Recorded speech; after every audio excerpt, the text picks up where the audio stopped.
ли си преживяване с някой, който не се държи като себе си. Сякаш непрекъснато си сменя мнението и това те обърква. Като че ли вижда неща, които ти не можеш и ти разказва истории, които си чел само в книгите. Ако това е така, може би си имал среща с шизофреник. Но не е задължително. Първо, нека е ясно за всички, че шизофренията е напълно различно заболяване от биполярното разстройство. Много хора ги смятат за синоними, но не са. Може да намериш подробна информация в интернет какви са разликите между двете. Аз няма да коментирам тези разлики тук. В това видео ще се концентрирам само върху проявлението, наречено шизофрения. Остани до края на видеото, защото ще разбереш какво упражнение препоръчва Башар за хора, които имат такива симптоми. Първо искам да ти благодаря, че си достатъчно смел, за да избереш да имаш такова заболяване или да живееш с някой или около някой, който го има. По какъвто и начин да си засегнат от шизофренията, знай, че на едно по-високо ниво това преживяване е предварително избрано от теб с цел да научиш нещо или да помогнеш на хората около теб да научат дадени уроци. Нека разберем, че само когато приемем, че сме активни творци на своята реалност, а не безпомощни жертви, само тогава можем да я променим. Искам да отбележа, че аз не съм психиатър и това видео няма за цел да диагностицира или да лекува някой. Аз нямам личен или професионален опит с такова състояние или ако съм имала, съм разбрала. И така, хайде да видим какво е определението на Башар за шизофренията. От негова гледна точка това показва, че в съзнанието на даден човек по едно и също време съжителстват две или повече различни личности в няколко времеви линии и измерения. Душата може да има най-различни причини да избере това преживяване и те са от изключителна важност за конкретния индивид, избрал да ги преживее в привидно една и съща времева линия. Възможно е даден човек да има преживяването шизофрения, защото не е имал възможността да комуникира с тези свои аспекти по един балансиран и съгласуван начин. В нашето общество индивид се нарича човек, който е само една личност, а не няколко съжителстващи в едно тяло. Имаме предвид, че такива проявления са сравнително редки на нашата планета. С други думи, такива случаи не са масови. Обществото етикира тези хора като болни, защото не знае как да им помогне да се научат да комуникират с различните си аспекти. И понеже тези хора знаят, че поведението им не е приемливо от обществото, те започват да потискат себе си. Това ги затваря в един безкрайен цикъл и не им позволява да разберат и приемат преживяванията си като валидни и истински, както и да осъзнаят, че другата личност или личности, с които делят едно тяло, са напълно автономни личности с техен си различен живот. И че всички те просто искат да изразят себе си чрез това тяло. Много хора изразяват това преживяване по негативен начин, защото от малки започват да осъзнават наличието на различни измерения на съзнание и това, че те имат свободен достъп до тях. И не само, че имат свободен достъп, но те осъзнават, че всички хора са те самите и могат да изберат да изразят себе си като всеки един от тях. Те са осъзнали, че цялото съзнание е едно цяло и то може да изразява себе си в различна степен и по различни начини чрез всеки един човек. Само когато, като индивиди и общество, приемем преживяванията на тези хора като валидни и с право да съществуват, вместо да ги отричаме и етикираме като заболяване, само тогава ще можем да им помогнем. Всичко това изисква най-вече безусловна любов и доверие, че тяхното преживяване е толкова истинско, колкото това на всеки друг.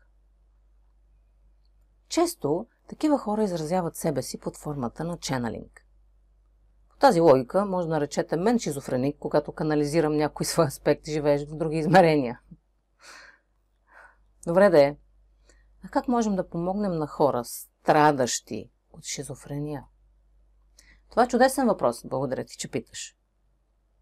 Много е важно да изследваме и опознаем всички отделни личности, които съжителстват в това едно тяло.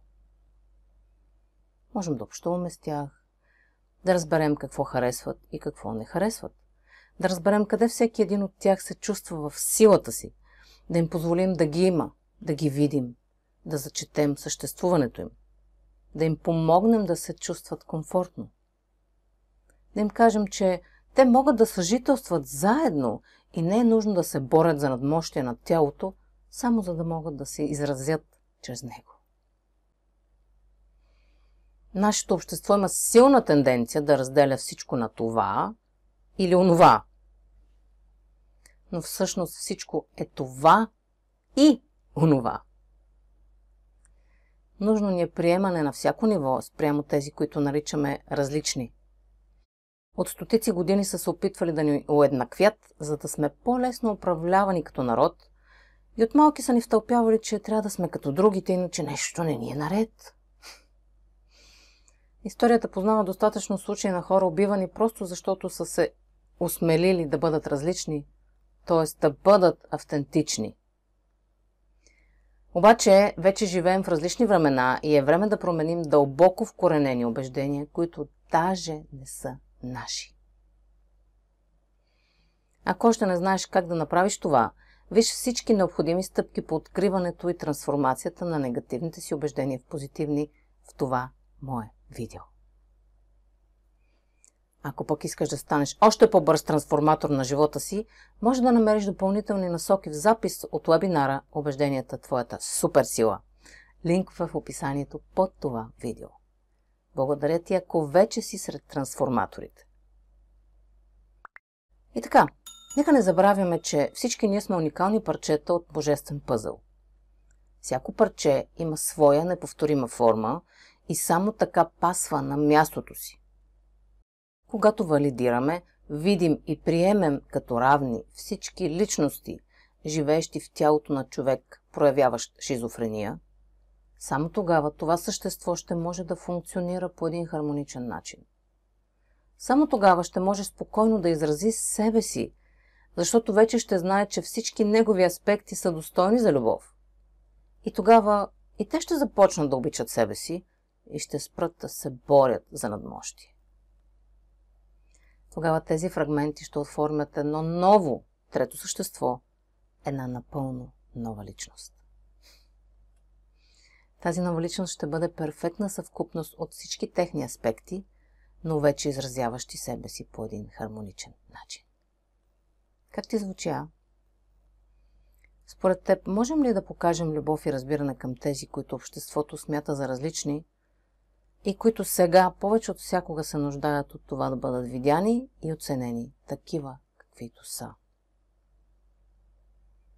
А дали пък тези хора не ни помагат да разширим съзнанието си с нови гледни точки и поведение?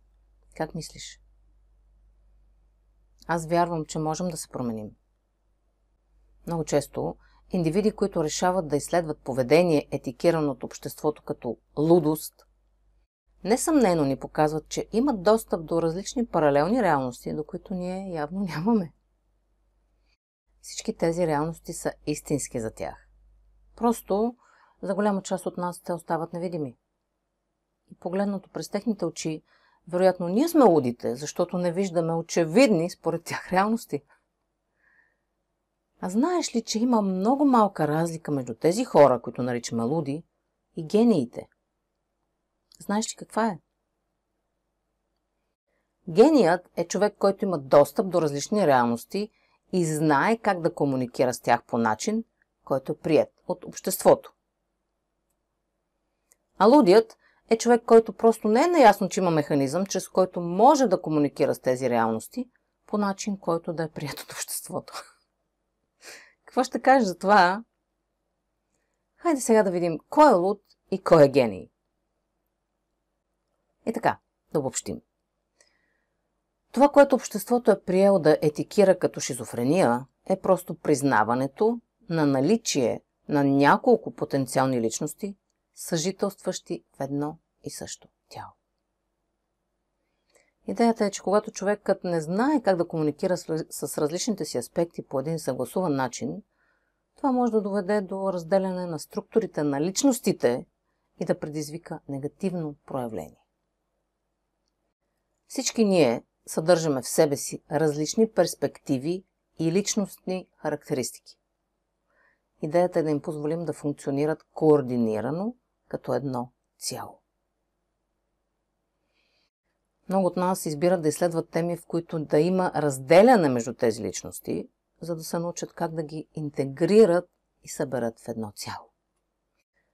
Или пък за да преживеят всеки един свой фрагмент като отделен и автономен и така да могат да го оценят и погледнат от една съвсем различна гледна точка.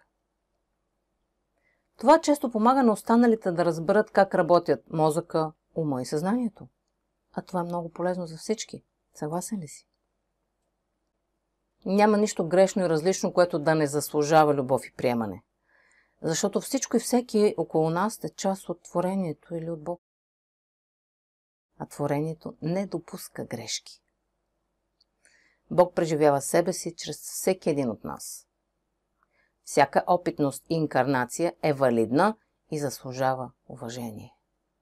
Така че, нека бъдем толерантни, приемащи и съпричастни към различните, защото те ни служат като отражения и ни помагат да научим даден урок. Повече за отраженията в живота си може да научиш в това мое видео.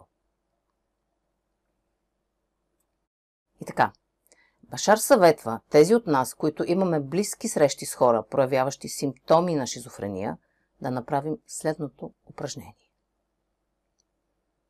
Да пуснем успокояваща музика и когато дори за кратко такъв човек гледа към нас, може да не ни гледа директно в очите, но поне да гледа в нашата посока, да започнем бавно да рисуваме с ръка във въздуха знака за безкрайност.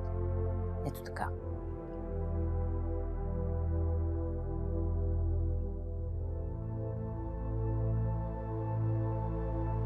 Важно е другият да следи движението с очите си.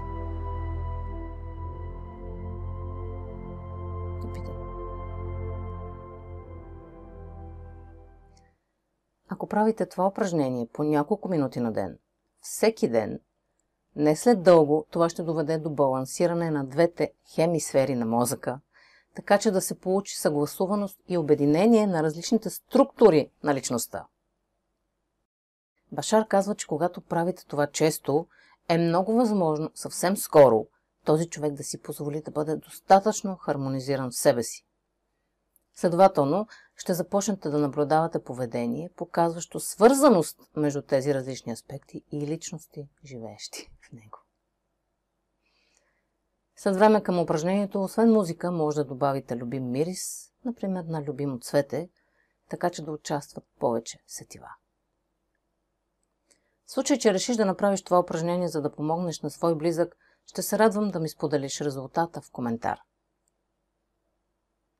Благодаря ти, че отдели време да чуеш тази различна гледна точка. Ако ти беше полезна, абонирай се за канала, харесай видеото и го сподели в социалните мрежи. Така помагаш и на друг да научи нещо ново, а мен ме поощрява да продължавам да правя такива видеа. Оценявам дълбоко подкрепата на всеки натиснал бутона Join или този с формата на сърце, на който пише "Благодаря". В случай, че имаш нужда от допълнително разяснение или помощ с прилагането на тази информация, може да си запишеш час за онлайн консултация с мен. До скоро!